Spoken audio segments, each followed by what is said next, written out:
오늘 믿음의 명문가라고 하는 테마로 오늘 말씀을 함께 상고하려고 합니다. 제가 십수년 전에 박사 논문의 주제가 청교도 신학자였던 조난 에드워즈라는 사람이었습니다. 1758년에 소천했으니 이미 260년 전 사람입니다. 그러나 이분은 신학, 철학 여러 가지 유명하지만 또 믿음의 명문가로도 대단히 유명한 분입니다. 1900년에 이미 윈십이라는 교육학자가 자료를 정리를 했습니다. 이 가문에 죽고 난 다음에 140년 정도 지났을 때인데 조사를 해보니까 13명의 대학 총장이 나왔고 65명의 교수, 100명의 변호사, 법대학장, 또 30명의 판사, 66명의 의사와 의대학장, 80명의 공직자가 배출되었는데 3명의 상원 의원, 3명의 시장, 3명의 주지사, 1명의 부통령 등이 배출되었습니다.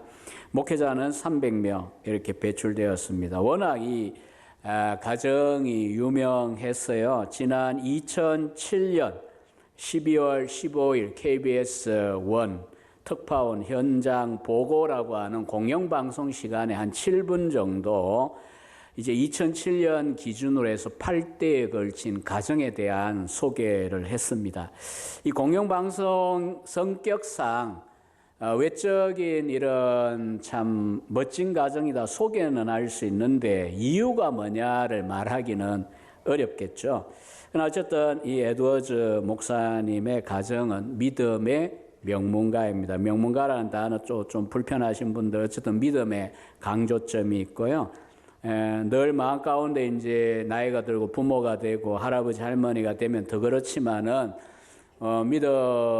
내가 내 믿음을 지키는 것도 대단히 중요하고 내가 은혜를 누리는 것도 중요한데 이것이 대를 이어 넘치기를 소망하고 또 내 가정 하나를 넘어 가지가 담장을 넘어가는 그런 은혜를 누리기를 원합니다. 이런 마음이 절실하지 않습니까?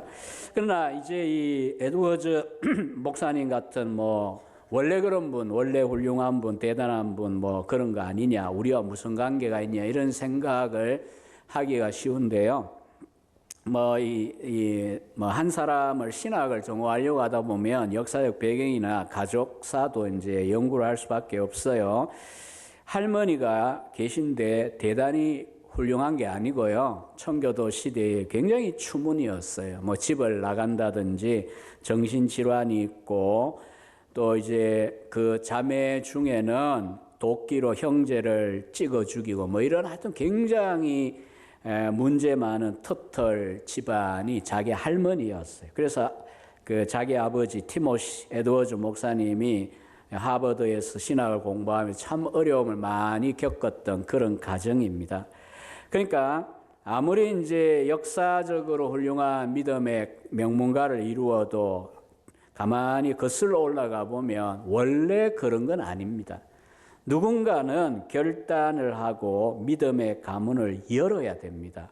대표적으로 아브라함을 여러분 잘 아시잖아요. 믿음의 조상이라는데 조상이잖아요. 조상이니까 앞에는 어떻습니까? 아버지 갈대아 우르에 살던 우상 장수 데라입니다. 예컨대 이제 이방 종교의 이렇게 우상들 이런 거 파는 집을 생각해 보십시오. 아브라함의 원래 집이 그렇다고요. 그래서 어떤 신학자가 굉장히 재밌게 그리고 통찰력 있게 말하기를 아브라함도 원래 선민이 아니다. 이방인이다.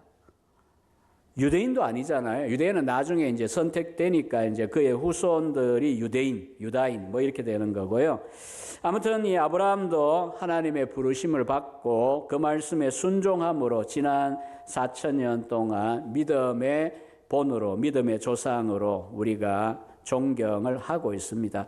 오늘 우리들도 믿음에 순종할 때에 규모나 내용은 다르겠지만 믿음의 가문을 여는 사람들이 될 수가 있고요. 이미 믿음의 가문을 대를 이어가고 있는 분들은 더욱 믿음의 창성한 가정이 되게 우리가 소망할 수가 있습니다. 그래서 서두가 조금 길긴 한데 이렇게 복을 빌고 싶습니다. 목사는 그냥 복을 비는 겁니다. 하나님께서 복을 주시기를 바랍니다. 모두가 다 믿음의 명문가를 이루시기를 바랍니다. 예, 대한민국에 정말 우리들의 가정들을 통하여 소망이 있고 또 이 성령교회가 또 소망이 있는 그런 가정들이 다 되시기를 축원합니다. 오늘 우리가 본문 읽은 갈렙의 경우도 예외가 아닙니다. 14장 6절에 보면 우리가 흔히 아는 대로 여분네의 아들, 여분네가 아버지입니다. 자녀가 유명해지면 아버지 이름도 늘 등장을 하니까 자녀를 잘 키워야 되겠죠. 그 다음에 이제 유다 지파의 지도자라는 거 우리 잘 압니다. 하지만 간과하기 쉬운 것이 뭐냐 하면 그니스 사람이라고 하는 이 호칭입니다. 그냥 갈렙은 유다 지파의 아주 믿음 좋은 청년이었고 청년 지도자로 시작했다. 민수기 13, 14장 그렇게 우리는 생각하기 쉬운데요. 사실 이 그니스 사람이라고 하는 단어가 왜 들어있느냐. 성경에 이런 특별한 언급이 나올 때는 그냥 예사롭게 말한 경우가 없어요. 이유가 다 있어요. 조사를 해보면 창세기 15장 19절에 보면 그나스, 이름이 비슷하죠. 그나스, 가나안 원주민 중에 하나입니다. 그 다음에 창세기 36장에 가면 에서의 자손 중에 하나로 언급되는 게 그니스 사람입니다. 뭐가 좀 이상해지죠. 당연히 유다지파 지도자면 유다지파 원래 성골, 진골 그 출신 아니냐 이렇게 생각하기가 쉬운데 이 구약학자들은 놀랍게도 이 갈렙의 조상이 이스라엘 12지파의 원 소속이 아니라는 겁니다. 그니스 사람이라고 하는 말이 단적으로 그걸 증거하고 있습니다. 어느 시점에 갈렙의 그 조상은 이스라엘 백성으로 귀화했고 또 이제 그 가운데 유다 지파에 속하게 되었다라고 이제 추정을 할 수가 있습니다. 그런 사람이 시간이 얼마나 흘렀는지 모르지만은 대가 지나갔는데 그니스 사람이라고 하는 이 라벨이 떨어지지 않는 이런 갈렙이 유다 지파의 지도자가 되었다. 굉장히 충격적이죠. 흑인이 우리나라 대통령 되는 것에 비유할 수 있을 만큼 거의 불가능한 충격적인 일입니다. 그래서 우리들은 이 갈렙의 집을 성경에서 쭉 보면 믿음의 명문가 중에 하나입니다. 15장에 나오는 악사와 처음 사사가 된 사위죠. 온니엘 이야기 등등 믿음의 명문가인데 시작을 보니까 이게 뭔가 시원치 않습니다. 적통이 아니에요. 가문이 있어서. 근데도 불구하고 이렇게 갈렙은 우리가 간간히 여호수아만큼은 아닐지 모르지만 때때로 갈렙을 생각하고 믿음의 본을 생각하게 되어집니다. 도대체 이 갈렙이란 사람이 보여준 믿음의 본이 무엇일까? 혹은 원리가 무엇일까? 라고 하는 점에 우리가 주목을 오늘 하려고 합니다. 오늘 8절, 9절, 14절에 보면 개역 개정은 조금 번역이 달라지긴 했지만은 공통된 그 비밀을 같은 말로 했어요. 우리가 다윗의 복잡한 인생을 뒤돌아보면 복잡하잖아요. 사무엘 상부터 시작해서 열왕기 하 2장까지 읽어야 되고 역대상, 역대하, 역대하까지는 안 가나요? 어쨌든 상당히 분량이 많아요. 그런데 다윗 하면 하나님께서 아예 다윗 인생이라는 책에다가 표지를 만들어 주셨잖아요. 내 마음에 합한 사람. 마찬가지로 갈렙의 경우에도요. 하나님께서 3번이나 반복하신 갈렙의 인생, 믿음의 특징이 있어요. 여호와를 온전히 쫓은 사람입니다. 믿음의 명문가를 열고자 할 때 혹은 하나님이 인정하시는 기뻐하시는 사람이 되고자 할 때 2020년 이 2020에 우리가 갈렙에게 배우는 것은요. 우리의 마음을 온전히 하여 하나님을 쫓는 한 해 또 남은 생애가 되어지시기를 바랍니다.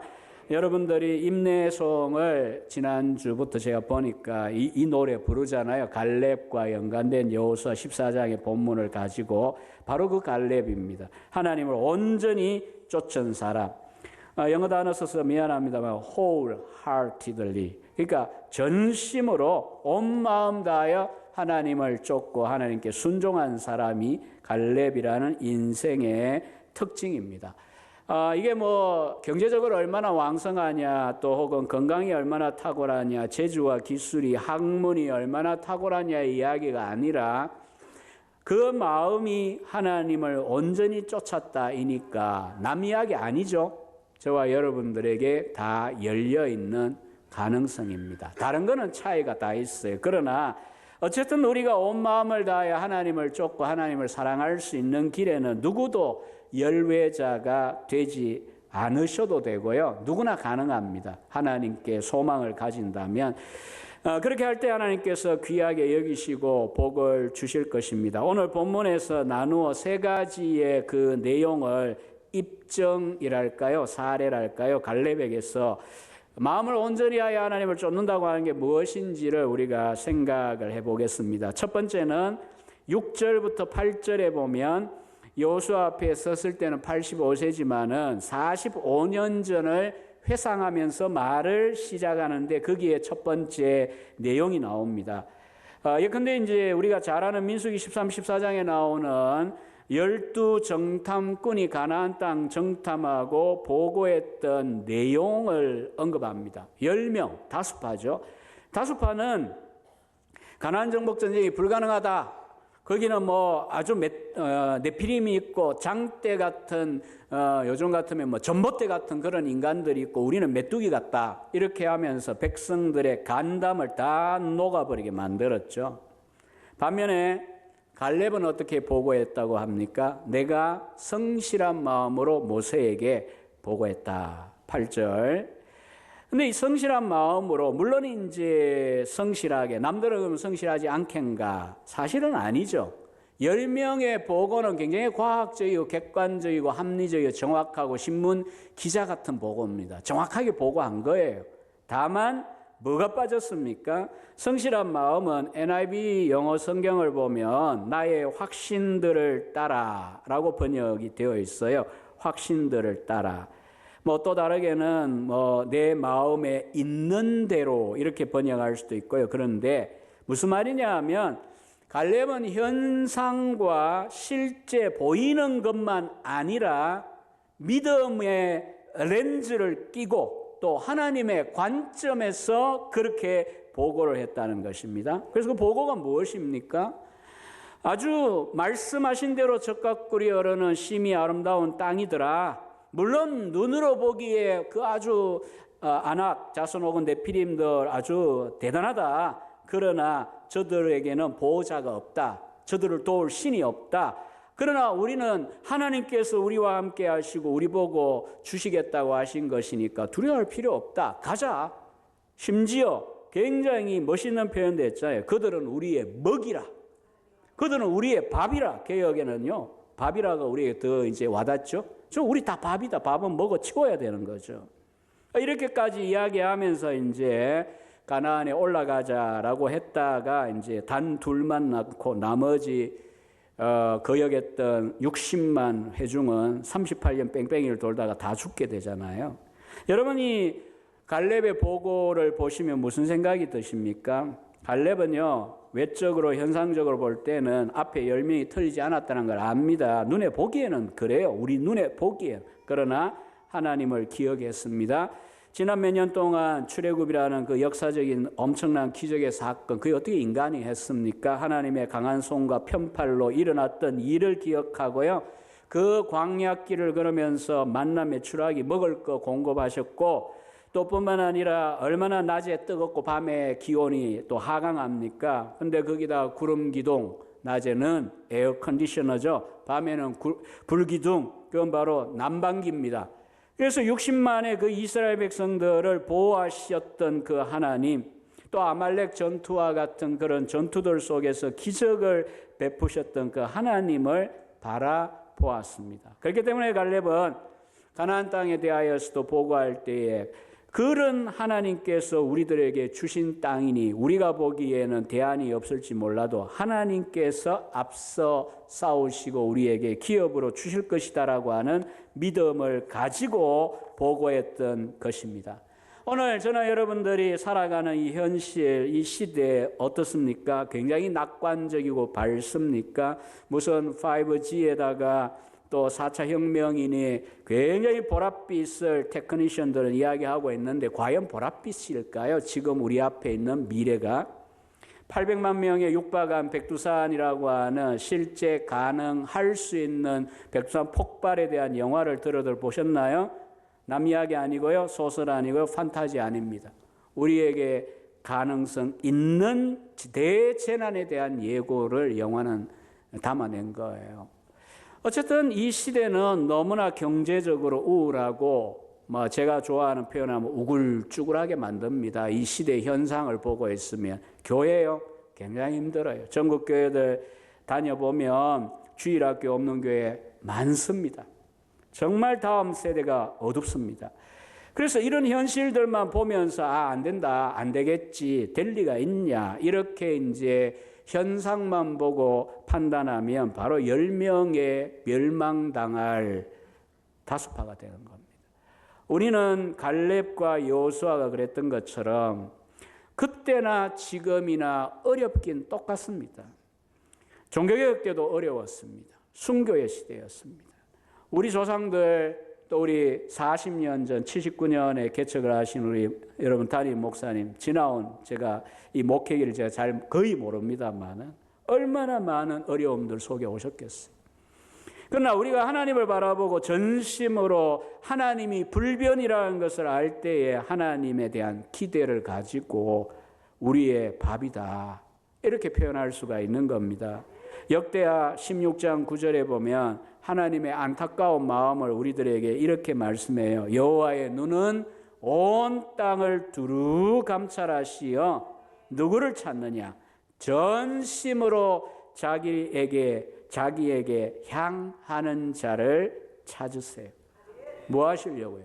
능력을 베푸시려고 합니다.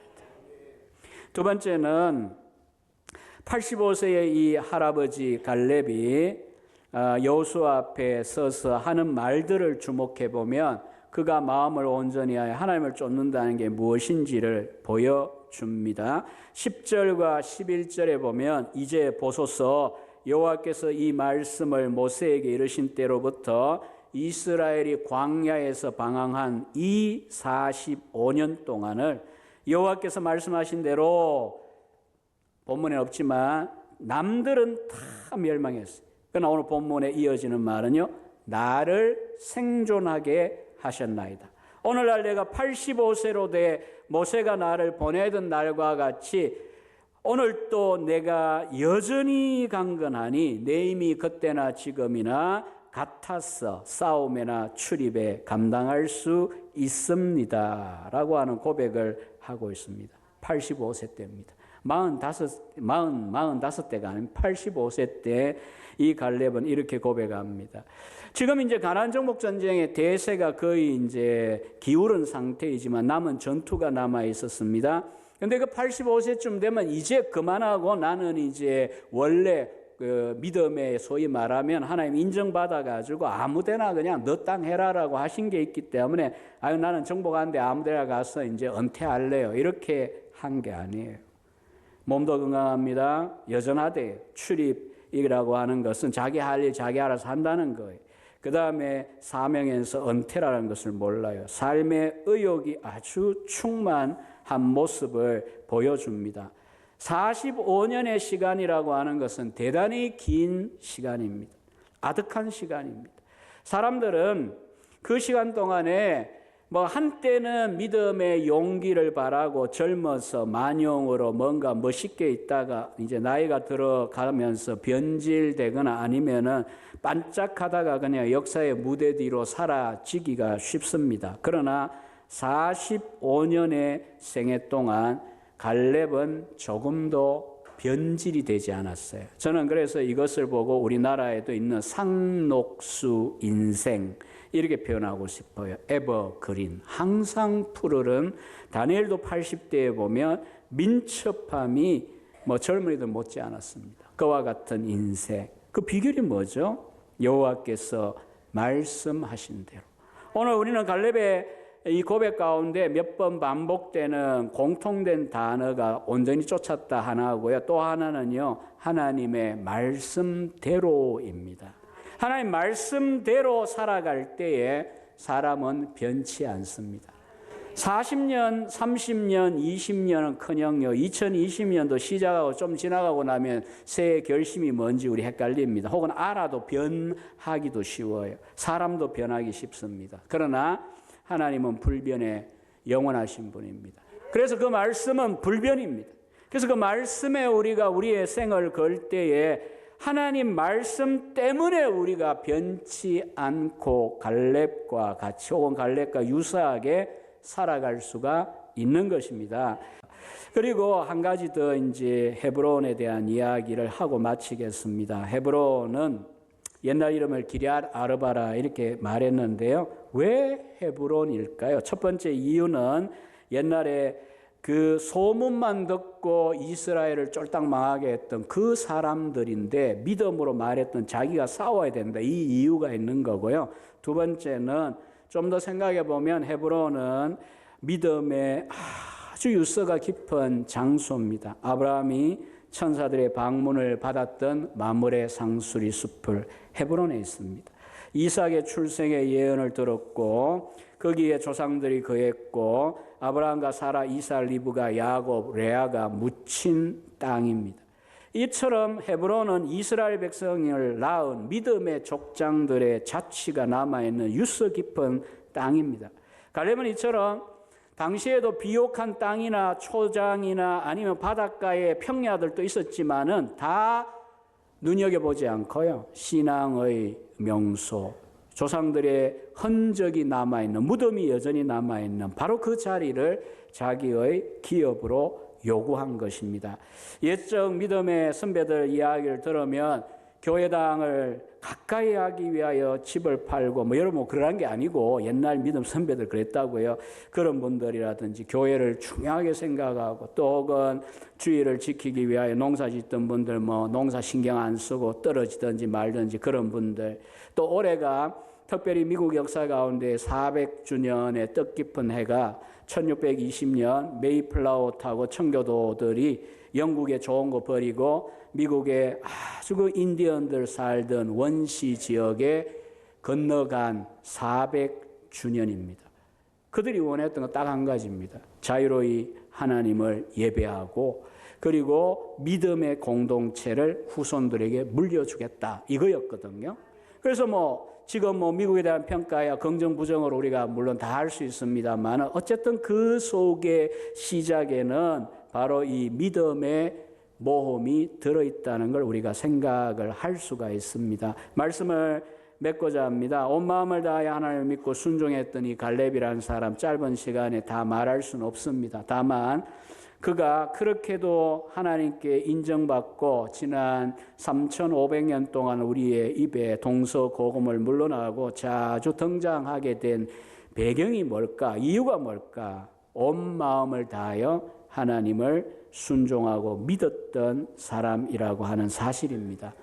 이 한 해 동안에 파도같이 많은 것들이 일어나겠지만 저도 여러분도 우리 모두가 다 갈렙처럼 마음을 다하여 하나님을 딴 건 있기도 없기도 하시니까 사람마다 그러나 내 마음 전부를 하나님께 드려 믿음으로 말씀에 순종하는 삶을 살고자 합니다. 이런 결단이 있으시고 또 여러분 통하여 여러분의 가정이 믿음의 대를 이어갈 수 있는 귀한 가정들 되시고요. 여러분의 가정들 때문에 성경교회와 이 지역이 복을 받게 되기를 축원합니다.